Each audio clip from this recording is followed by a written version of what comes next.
Hi everyone, my name is Shivani and I'm a regulated Canadian immigration consultant and founder of Zeste Immigration Services Incorporation. Today in this video, we are going to talk about Express Entry. What is Express Entry? How does it work? Document checklist and so on. Stay tuned.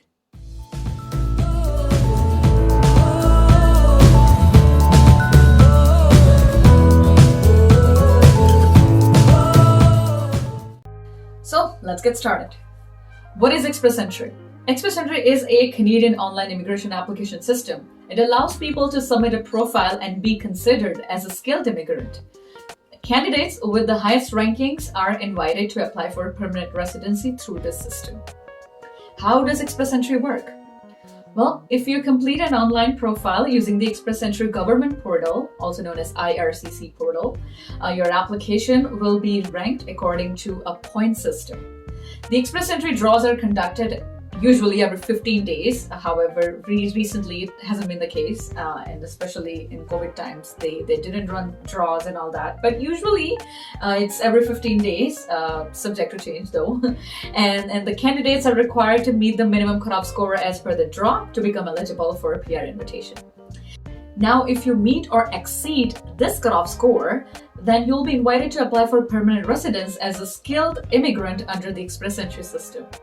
Once you have applied, your PR application will then be processed within the next 6 months, again subject to change, depending on the circumstances, conditions, and the application load that the RCIC officer may have at that point.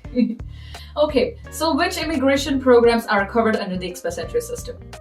The Federal Skilled Worker Program, the Federal Skilled Trades Program, Canadian Experience Class, and there are certain PNPs that run within the Express Entry system. Those are called Express Entry aligned PNPs. So how are the Express Entry profile points determined? Your Express Entry profile will receive points based on your education level, your ability to speak English or French. For that, you must demonstrate that by taking a test. For English, it's IELTS or CELPIP, so IELTS General or CELPIP General. And for French, it's TEF or TCF, all right?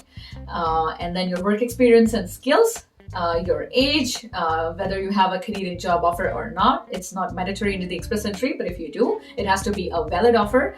Valid as in it has to be LMIA supported or employer-specific job offer in order to claim points for that. And the points would also be given depending on your spouse's education, language abilities, and work experience. This is specifically here in terms of spouse, they are talking about Canadian experience. They do not count spouse's international experience in the Express Entry system. All right, additional points are also awarded if you have completed a college or university program in Canada, or if you have a provincial nomination known as PNP, or if you have an LMI supported job offer. Now let's talk about generic Express Entry document checklist. So your identity documents are required, such as a valid passport and everything, your language test results for English or French, or maybe both, proof of skilled work experience documents, proof of educational documents, so ECA for non-Canadian educational credential is required, documents from your relatives in Canada if applicable, proof of your financial status, that's mandatory, your medical test reports, your police clearance certificates, PNP nomination certificate if applicable. If you were invited through a PNP nomination, then must submit PNP related documentation. Proof of job offer from a Canadian employer. Again, it's not mandatory, but if you have claimed points for having a job offer, having a valid job offer, then you must submit proof. That means an LMIA or LMIA exempt, which also means employer-specific job offer. Okay. Photos as per the specifications given on the RCIC website, and proof of application fee payment. Now, this is just a generic checklist, but depending on your country and your case or your condition, there may be more documentation requirement, which you'll find out as per your case assessment. So if you wish to talk about your individual case, then feel free to contact me at www.zestme.ca. I'll be more than happy to assess your case. Feel free to also book a consultation with me. The details are in the description. So that way you and I can talk about your case, and we will determine whether you're eligible for Express Entry or for any other PNP or pilot programs for Canada immigration. Now, if you want to know your approximate CRS scores, then here's the CRS tool, which is given absolutely free of charge on the RCIC website. You can access this and then you can scroll down.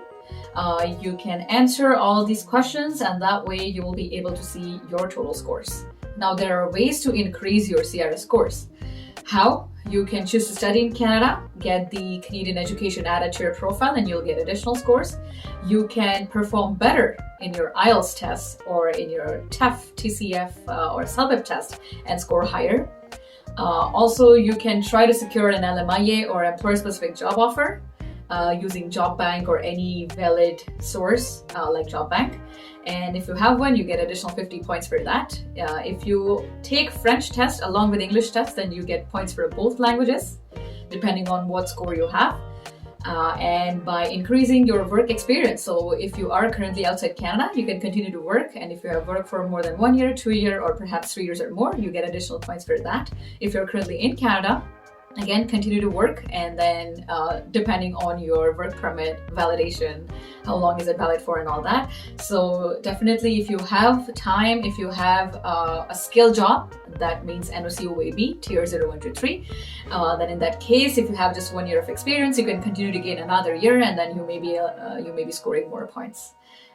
And then same applies for 3 years or more, 4 years, 5 years. So this was all about Express Entry. In the coming videos, we'll be talking about PNPs. There are over 100 PNPs, multiple pilots and all that. So please stay tuned. You'll be gaining lots of information regarding Canada immigration. So yes, of course, subscribe to the channel if you haven't. So I really hope this video was helpful to you and you liked this video. If you did, then please do not forget to like, share and subscribe. If you need help with your immigration case or with your visa application, then feel free to contact us at www.zeste.ca. If you want to talk to me, then you can book a consultation with me using the information given in the description box. So please do check it out, and all the very best for your future, and see you soon.